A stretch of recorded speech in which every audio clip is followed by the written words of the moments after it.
Hey everyone, this is Brian from the Tennis IQ podcast. Josh and I hope that you are enjoying the content and discussions that we put out week after week. If you'd like to support the podcast and help us to continue to produce quality episodes, please visit our Patreon page at patreon.com/tennisiqpodcast/membership. Currently, we have 3 tiers of support: the fan level at $3 per month, the supporter level at $7 per month, and the champion level at $20 per month. Benefits of joining the Tennis IQ podcast community include episode transcripts, participation in book club discussions, and access to monthly masterclasses with me and Josh. For more on these benefits of support, head on over to our Patreon page at patreon.com/tennisiqpodcast/membership. Thank you so much. And now, on to the show.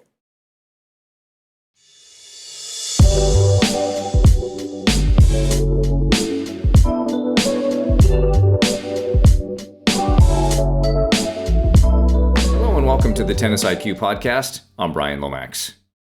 And I'm Josh Berger. In today's episode, we are going to discuss how to finish off a set or a match. And I think it really is a universal experience that players have a tough time in these situations, whether these are players really of any level, junior players, adult players, college players, and as well as professional players. And you see it when you're watching professional tennis, the ATP and WTA tours. You see players get into these situations and get tight and get nervous. And that might look a little bit different for each player. For some players, once they get to that state, they're getting really upset or angry with themselves. You might see them yelling or throwing their racket. With other players, you might see them stop going for their shots. With some players, their decision-making really seems to suffer, and they start maybe going for shots that they wouldn't normally go for, which leads to more unforced errors. But I think the reason why we wanted to bring up this topic today is because I think most players, if not every player, has been in this situation where they've been ready to try to close out a set or close out a match, and they've struggled. And so in this episode, we'll discuss, first of all, what are some of those reasons why? Why do players struggle in those situations? And then start to offer some tools, some tips that players can utilize to hopefully give them a better chance to handle these situations when you're in them in the future. I think one of the reasons I'm glad we're talking about this topic, Josh, it goes back to our conversation several months ago with Howard Bryant. Great conversation, but one of the things that he talked about that he's a tennis guy, he's a baseball guy, and that something in common between the two sports is this necessity of finishing. And that is a challenge in tennis, because you have to earn that last game, that last point, to actually end the match. And in some ways, finishing applies to a lot of the aspects of tennis. You have to learn how to finish a point, per se, finish a game, finish a set, finish a match. There's no clock here to save us. There's no clock that allows us to coast until the end and just wait it out. And that makes this whole thing a challenge. And if you don't earn it, what can happen is that your opponent can snatch it away from you. And because there's never a 100% certainty you will win, and there's never a 0% certainty. Oh, I'm sorry, 100%. Yeah, there's no 100% or 0% certainty either way, right? It's always somewhere in between. And so just because you're in a finishing situation doesn't mean the whole thing couldn't reverse itself and you find yourself on the other end. So I think knowing how to finish in tennis is sort of one of the greatest and toughest arts of the sport. And it's one that is certainly worthy of attention, certainly for us to talk about it, but also worthy of attention in terms of how to practice this and understand your own particular challenges with it. Understand your own particular process or recipe for dealing with this and moving forward with it. So it's a great topic for us to get into. Yeah, no, and I think you brought up a good point here that you want to figure out what works best for you, and your recipe, your process may be different from somebody else's, and that's okay. For some people, it might be that they really want to be very clear about what their patterns are. And okay, these are the patterns that work for me. These are the patterns that I'm sticking with no matter what's been happening out there. These are my patterns. This is how I play, and where I find success. And for another person, it might be more about, can I be aware enough of the dynamics of the match to really try to come up with the best possible playing style and game plan in this moment. And that might be a little bit different based on who that player is playing. And I'm not saying there's necessarily one right approach. I think in general, you want to embody certain aspects of both in terms of playing from your strengths, playing to your patterns, but also being able to make adjustments as need be. But I think, as you said, there's different methods that might work for each player, but figuring out over time through trial and error, I will say, what works best for you is really key here. Yeah, it's experience and experimentation and the ability to practice those things. I think this also gets into when we talk about practicing something like finishing, it brings a lot more depth to what we mean by practice. Because, we talk often, Josh, about how everything is practice. But sometimes people misinterpret that to be, and we say that because we don't want them to take the pressure off. And so they're like, oh, it's just practice, so it doesn't matter. But that's not what we mean. Practice does matter. And because practice is about how you will perform. So if you look at practice as something that doesn't matter, then will you actually practice with the kind of intent necessary to improve something like this? And so practice does matter. And we want to see practice as really more just of a type of phase, I guess, of our training. Competition is also a phase of our training. And it's the place to begin to start the experience and the experimentation of what works for you. Of course, you'll have to go test it out under other pressurized conditions. But if we can bring more intention to the practice court around something like this and create that pressure in our mind, because we can do that. We do that in visualization and imagery all the time. We ask players to bring forth the emotions that you want to use. Well, we could also bring forth perhaps those uncomfortable emotions that we do experience. We know what they feel like. So bring that forth. Bring it forth on the court too, so that you can learn to manage through it. So it's, yes, you can say, oh, there's nothing on the line or whatever, but we can make that happen. We have the ability to create that sensory experience out there. And I think that's going to be an important part of our, we're talking through the solutions here, talking through the ways of practicing and learning to improve our ability to finish these things, is to bring forth those emotions and those feelings, and to look at practice differently, perhaps, depending on your particular perspective on it, and see it as a very serious type of thing, so that you're going into it with a great intention. All right, today's I'm going to work on finishing situations. I'm going to play from 5-2, or I'm going to play from 4-1, or whatever it is. We're going to play 10-point tiebreakers, because ultimately the point of practice is to practice something to a point of overlearning so that it becomes second nature.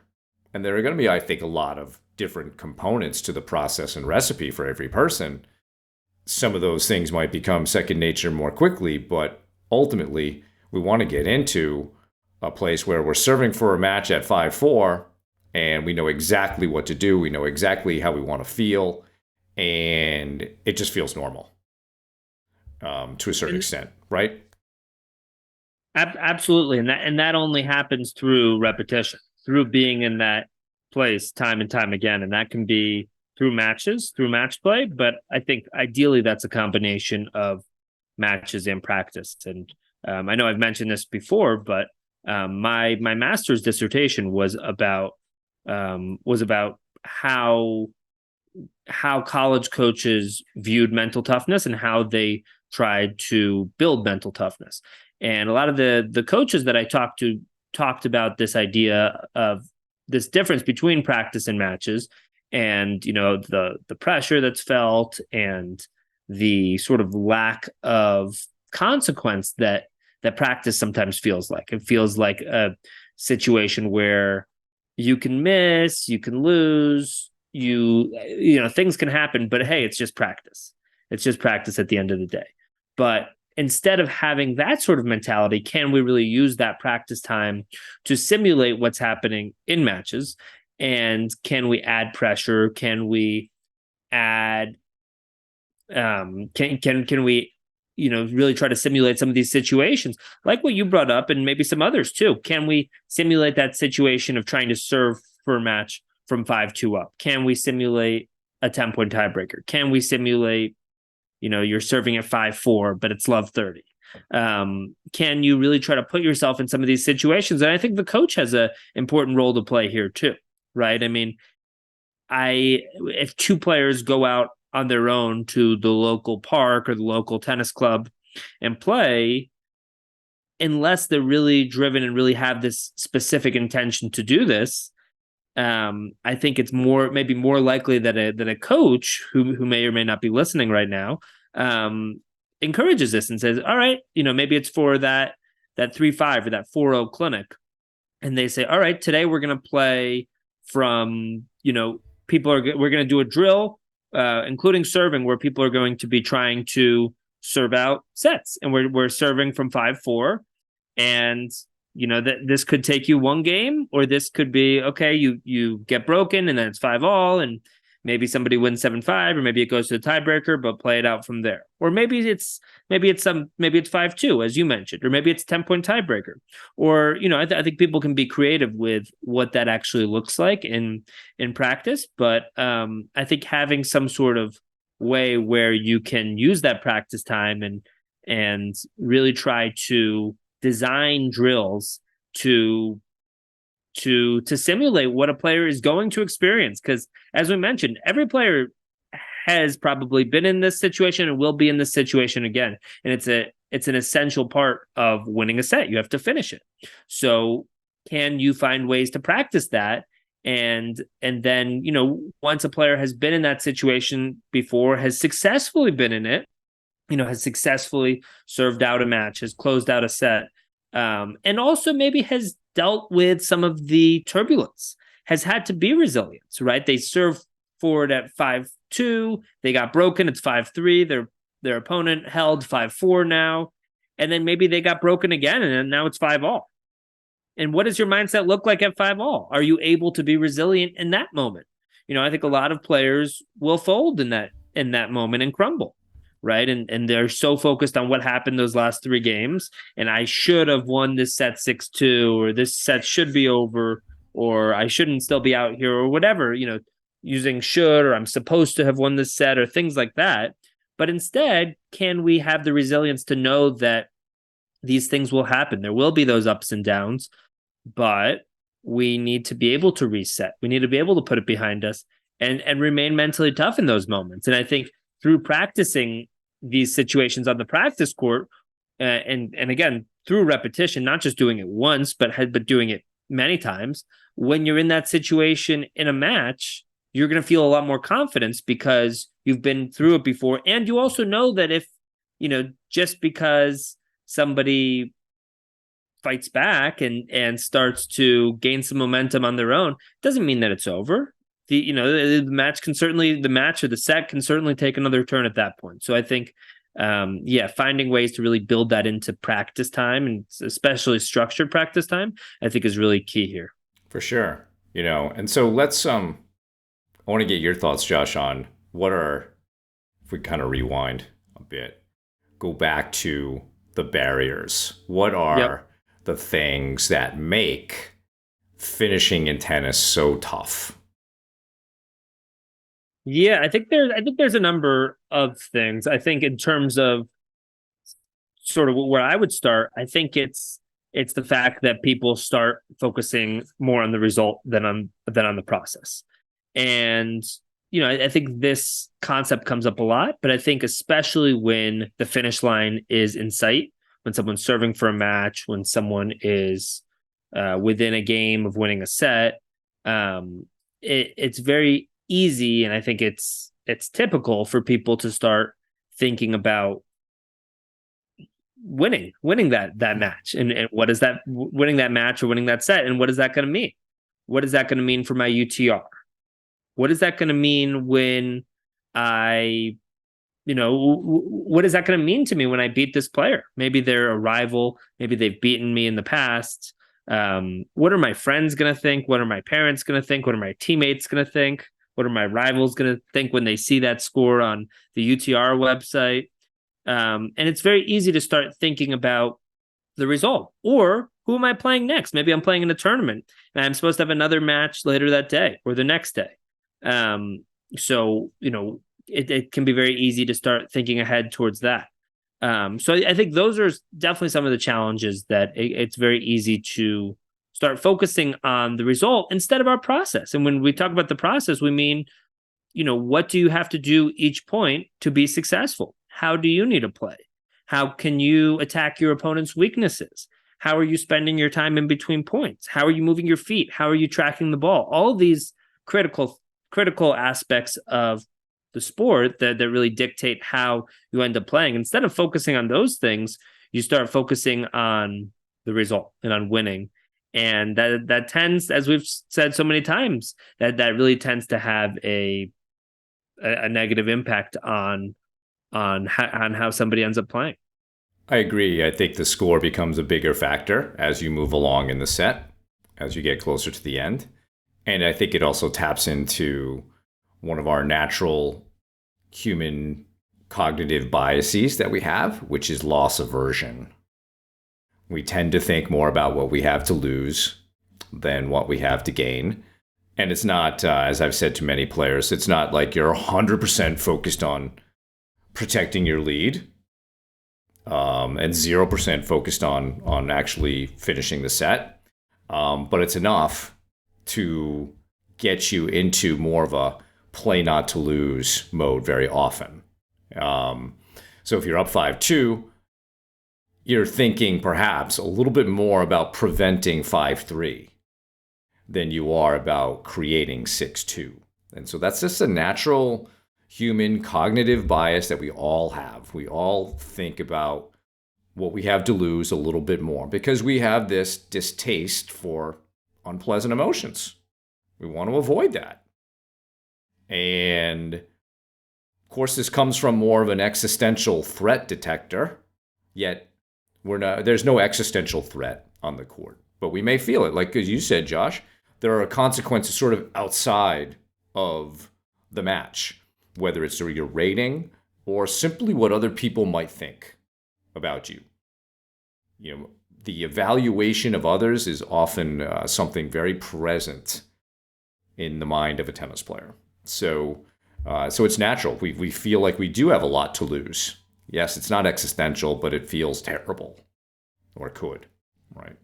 So I think that can then lead to, like, I wrote down some things that I thought would be helpful for all of the players or listeners to begin to think about in terms of how they want to put together their own process or recipe. And I want to get your thoughts on some of these, Josh. So number one, which I think maybe addresses the whole loss aversion piece, is, well, we need to create a new perspective on this. And we've talked about stuff like challenge mindset, embracing the challenge type of thing, as being a way of wanting to be in the situation rather than trying to avoid being in the situation.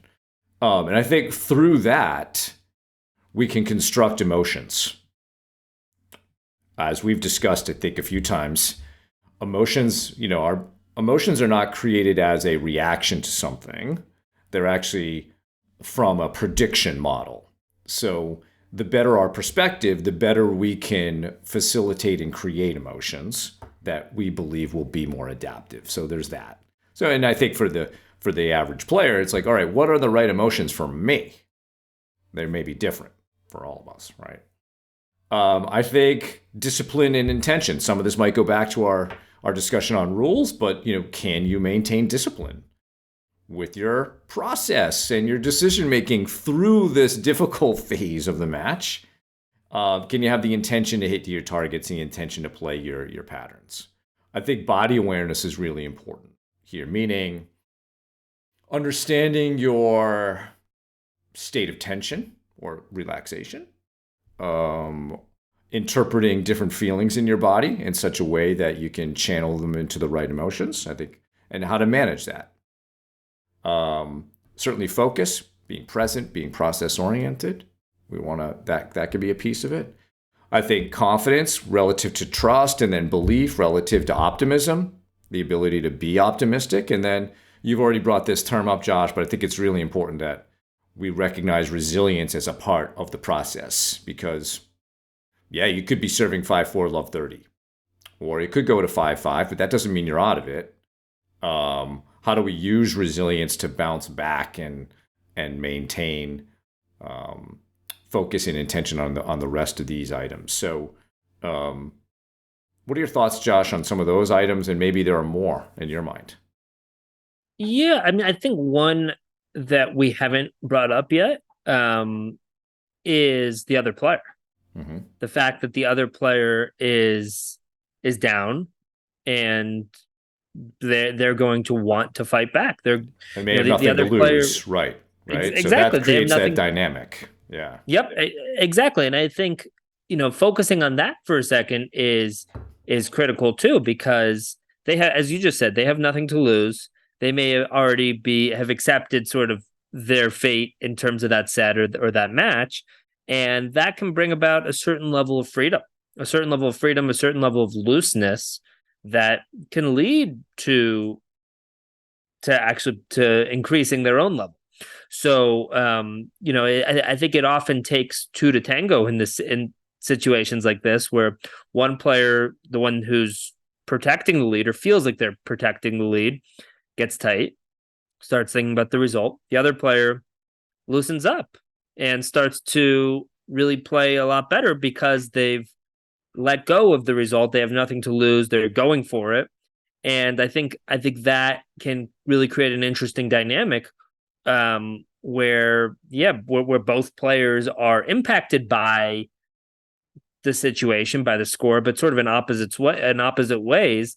And it can really cause some interesting things, and it can turn a 5-2 lead into 5-5 pretty quickly.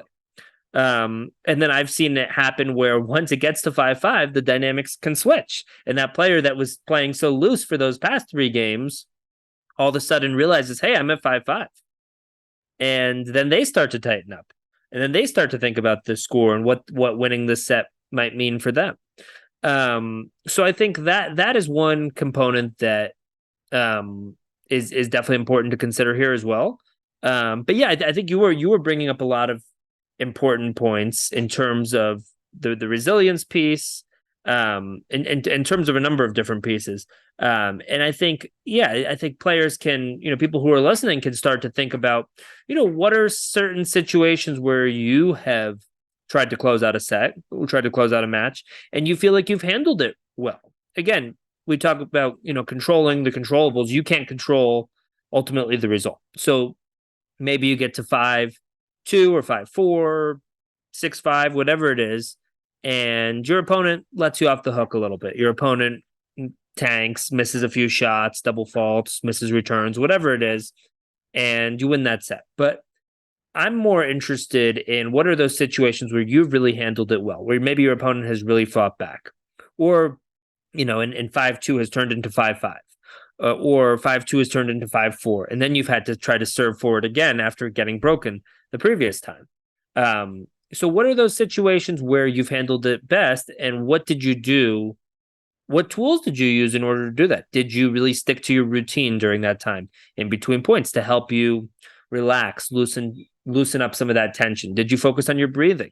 Did you tense and relax certain muscle groups, using progressive muscle relaxation to really try to loosen up tension and feel more relaxed in the moment physically? Um, what what was there certain self-talk reminders that you used?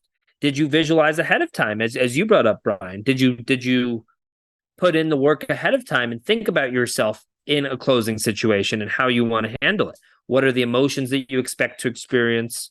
How do you expect your opponent to try to fight back?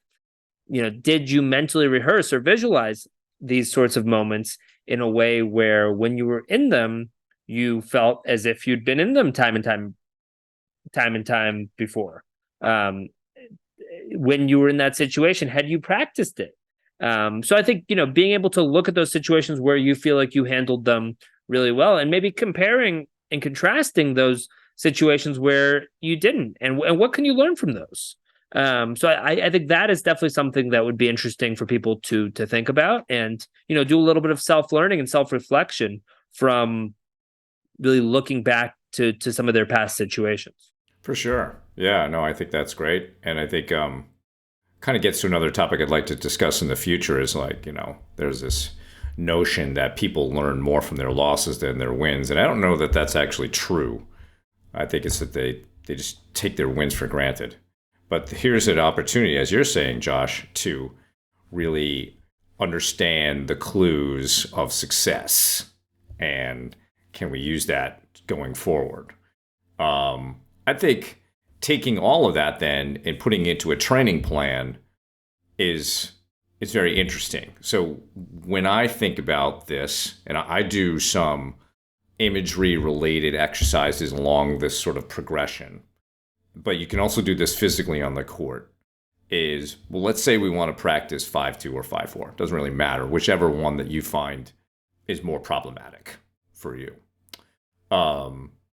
We want to use the skills of breathing for mental coherence, active relaxation, and then bringing positive motion and focus to it. So I'll often have that set up as a workout. I'll have a player do some rhythmic breathing for about 2 or 3 minutes and doing it diaphragmatically. And that establishes a better connection between the mind and the body. It helps turn the mind on. Then do some active relaxation. So what does that mean? That could be like a body scan, thinking into different parts of your body. It could be progressive muscle relaxation, as you noted, Josh. It could be bouncing up and down and shaking things out. These are all active relaxation techniques to help you manage and get to the right level of relaxation tension. And then what's a positive emotion or focus? Well, you could visualize, as you said, success in this situation in the past. You could visualize you're just your best tennis, a peak performance of something. So now you've got all those things. And then the next step would be, okay, now I'm going to visualize being in that tough situation. I'm going to recreate those feelings. And by recreating those feelings and becoming more accustomed to them, you begin to take their power away. They won't rule you so much because you're making yourself more familiar with these feelings. And the more familiar you become with them, the less power they will have over you. And then the rest of the visualization exercise is to see yourself going through the process of working on your breathing, actively relaxing, bringing a positive focus to your mind, and then working through the situation. And so the more that you can do that off the court, then more it becomes second nature. And then you can do the exact same thing on the court. You don't necessarily have to go through the first 3 steps, but once you get good at the first 3 steps of knowing how to breathe correctly, how to manage your relaxation state, how to bring that positive emotion, you've learned now to properly manage your physiology. If you know how to properly manage your physiology, then you can apply it to these different stressful situations. And you can do that through your imagery, and you can do it on the court. We have said in the past, the better you feel, the better chance you have of playing well. And that's true with also focusing on the process, focusing on the controllables. The better you do at those things, the better chance you have of creating a positive result. Not a guarantee, but the better chance you have. And so I think that process of learning to bring mental coherence to your mental and physical state, learning to relax the body to the point of optimal tension, and learning to bring more intentionally positive focus and emotions to your experience, the more success that you'll begin to feel in these moments. Absolutely, and I think, yeah, people can definitely take a lot out of what you just described. You can even rewind and listen to that again, because I think yeah, those three steps that you just described can really provide somebody with that foundation, in terms of how they are controlling what they can control in terms of their own bodies, in terms of their own bodies, in terms of their own physiology, in terms of doing everything that they can in order to give themselves the best possible chance to feel good. And as you said, you know, you give yourself a better chance to play well when you feel better, right? And I think one point I will often make to people is that you don't necessarily need to always feel your best to play your best, right? If you're feeling nervous, if you're feeling tense, that doesn't mean that it's all over, that you're doomed. But hopefully you have some tools to adjust how you're feeling and to impact that. And then yeah, you give yourself a better chance to be successful in those moments. So I think that's really key. Um, I think when it comes to other tools, I mean, I think trying to learn from our situation, learn from our experiences, having some sort of reflection process where you can write down how things went out there. And maybe it didn't go well for you. Maybe you blew the lead. Maybe you were in a situation and you were ahead and you lost it. So I think, can you get to the point where you can learn from those experiences and also learn from the other side? Maybe you've been in a situation where you've been the player coming back. And what have you learned from that? How did you feel in that moment? What did you witness or observe from your opponent? And what is there to learn from that? So I think having some sort of reflection process where match by match, as well as practice by practice, we're reflecting, trying to learn from each experience, it makes it a lot easier to handle that situation better and better the next time. Maybe you handled it in a way that you're really happy with and proud of, maybe not, but either way, there's plenty to be learned from that, in order to continue to improve and hopefully have a better chance to handle the situation next time. I think the reflection process is key, Josh, because what are we really trying to create here is some sort of repeatable process. And through reflecting on then you begin to create more awareness of your own performance, how you're thinking, what you're doing out there, and not just taking things for granted or not examining them at all. So that is really important. And that's why I think much of this begins in practice. So you mentioned several ways we could practice this. One suggestion I would give would be, all right, let's say you struggle with 5-2. Let's have you serve at 5-2 over and over. Don't play out the set. Repeat it over and over again. And then let's reflect on each one. What worked in each one? What didn't work? What do we want to try in the next one? Yes, you may not feel the exact same pressure you feel in a match. But again, go back to what we were saying before. We can create that sensory state out there. We can at least try to create that sensory state and work through it. So much of this experimentation starts in practice, and that reflection process starts in practice. If we go to the opponent, I think the other thing to recognize about this whole finishing thing, Josh, is if you're the one who's on the not so great side of 5-2, you're the 2, you have to realize in that moment, hey, you know what? Finishing in tennis is really hard. I need to make this person earn it. By me thinking it's over, I'm making it easier on them. So I don't want to do that. I want to make that other player really earn it because I know how hard it is to finish. Let's see if this person can earn that. So gets back to our sort of it's never 100% either way. And the more we respect the difficulty of finishing, the more that you can play all the way through the last point, whether you're the one in the winning position or not. I think it's paramount that we learn that, because so many players they kind of get mentally broken, and they sort of just give it away at the end. And that happens more often than not, I would say. Maybe not so much at the pro level, but it certainly happens there as well. But let's not be that player. Let's be the player who is so tough to beat that the opponent really, really has to feel like they earned this match. Definitely. And I think for most players after the fact, if they're reflecting on it a couple days later, even later that same day, they're able to recognize it. They're able to recognize that that's who they want to be, that they want to be resilient enough to handle themselves losing 2, 3, 4 games in a row, a set, whatever it is, being a set and a breakdown and coming back. But in the moment, it feels really tough. It feels, our ego starts to get involved. We start to think, oh, I shouldn't be losing to this player. I should have won this match. That things like that. So I think, can we be able to put things like that aside, and recognize that ultimately the goal out there is to try to be the best player we can be, the best player we can be, the best competitor we can be. And a huge part of that is that it's not going to be easy out there. Yes, there might be certain matches that are easier. Yes, you might win some matches 6-0, 6-0, or close to that.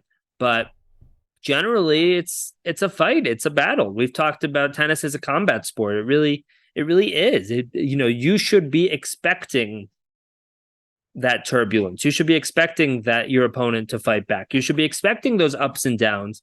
And I think if you can be ready for all of that, then first of all, it doesn't come as a surprise. And second of all, it's a lot easier to embrace it, right? If you can be ready for those moments, if you can prepare for those when they come, it's all right.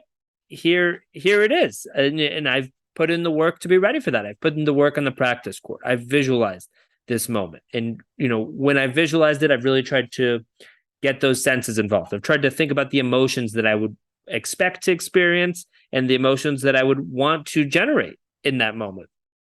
So I've put in that work ahead of time, and I've learned from past experiences, and I'm ready for this one. Okay, now it's 5-all. It was 5-2. Now it's 5-all. And I can be so focused on those last 3 games that I'm not present enough to manage this situation of trying to now win a close set. At first, it was about closing out a set, and now it's about, okay, can I win a close set? It's 5-all, or it's 6-all, and it's time to play a tiebreaker. Or I lost that set, and now it's time to play a 10-point tiebreaker for that third set. Whatever the situation, it's about, can we be resilient enough to be accepting of what has happened and be present in that moment and really try to give our best point by point in that moment, regardless of what has happened, because things will happen and we need to be ready for them. We need to accept them, even embrace them. And then we can really give ourselves the best possible chance to handle that next moment. I think the more also that you develop perspectives around each of those situations, so that you can draw from a planned way of looking at this that is, more rational, more facilitative, rather than going to sort of the default type of thinking, which might lead you to think more about how you got here, more of the sort of the negative aspects of the performance. And so to me, this is the part of building a great tennis player, is building a set of, whether you call them a mental model or a philosophy of competition or mindsets or perspectives, whatever you want to call them. That's part of the process of building a great tennis player, so that if they had a 5-2 lead and now it's 5-5, they have a way of looking at that is, adaptive, that helps them. Or even going down 5-6. There's always some way of looking at it that helps them stay motivated, to stay optimistic. Granted, those things are hard, It's easy to get negative and it's easy to get pessimistic. But because it's easy, it's generally the wrong thing to do.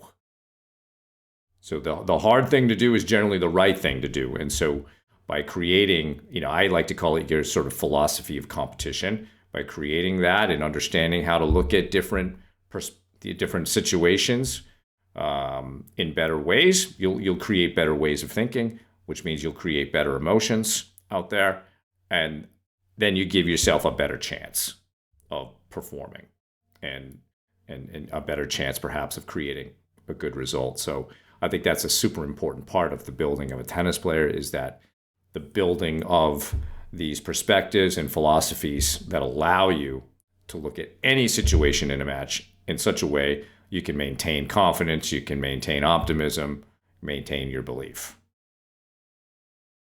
Absolutely. Absolutely. No, I think that's absolutely key, and being able to, yeah, maintain those qualities after things have happened out there is tough. It definitely is, but I think that's, ultimately what can be the difference maker, right? I mean, we talk a lot about with the mental game being a difference maker between people. At a certain level, people have the physical abilities. Yes, there's differences between one person's serve or another person's, or someone's consistency, but generally people are at least within the same realm physically, if they're on the same court. But I think a lot of these things that we're talking about in terms of, do you have the ability to keep going in that moment after your opponent has come back? Can you maintain that optimism, that confidence, that resilience after all this has happened? I think some of these details are often, what is the difference between who wins or who loses when the match is close, right? When the match is close, yes, it might be one player steps up and one of their particular, their forehand just dominates. Sure, that can happen sometimes, but I think it's often who handles these ups and downs better, who handles those high pressure moments, who handles that opponent coming back against them, that opponent playing really well for that period of time. So I think, these sorts of qualities can really be the difference between who wins and loses when a match is close, when a match is tight. And that's over the short term, but also over the long term in terms of one's career. The people that really develop these qualities and traits are able to handle those ups and downs better in terms of what happens within a match, but also longer term, right? You will go through slumps or injuries, or things happen, right? Times where you're not playing your best. But I think the people that are able to keep things in perspective, are able to maintain that optimism, that confidence, all of these qualities are able to, over the long term, also withstand the trials and tribulations that are inevitable in any player's career. For sure.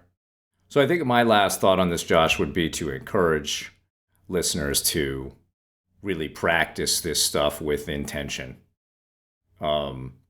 so that it becomes something that you want to do in practice. It becomes a skill, right? Make finishing a skill. Don't just work on the technical aspects of things and the directionals, but turn finishing also into a skill that you feel over time, because it will take a long time, I would say, to become really, really comfortable with that. And there are a lot of things that are going to go into your recipe, but perhaps this can be a sub project of your tennis project, is learning to finish matches. And it's going to involve physical practice on the court. It's going to involve imagery, maybe off the court, and there's probably some imagery on the court. Put it all together, and I think it'll be a really cool journey to see what you figure out, especially when you bring that level of intention and planning and reflection to the practice and competition experience.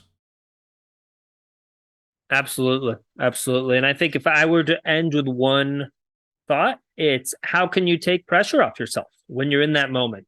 When you're at 5-2, when you're at 5-4, when you're at 5-all after someone has won those last few games against you. How can you take pressure off yourself? I think it's so common for people to put additional pressure on themselves. There's already going to be pressure, right? There's There's the match itself that you want to win. There's the score. There's outside influences. There's an opponent on the other side of the net. There's already enough pressure.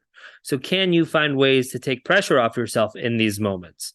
And, that could look like different things. That could look like, not having such expectations. That could look like not focusing so much on your results. That could look like having perspective about winning and losing, knowing that if you lose, it's not the end of the world, and that life will go on. So I think that there's different tools here, but finding a way to take some of that pressure, or at least lessen some of that pressure, is really critical when it comes to these moments as well. Well, great conversation, Josh. Really, thanks for engaging on this topic today. And thank you all for listening. That's our show for today. For more on today's episode, please check out the show notes. If you have any feedback or questions for us, please email us at tennisiqpodcast@gmail.com.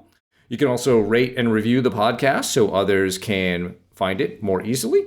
Additionally, please subscribe to the show on your podcast platform of choice, including YouTube, so you can be notified of new episodes. You can also check us out on Instagram.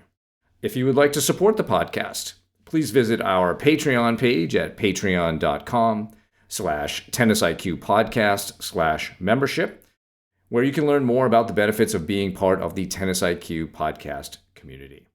Thanks again, and we'll talk to you soon in our next episode.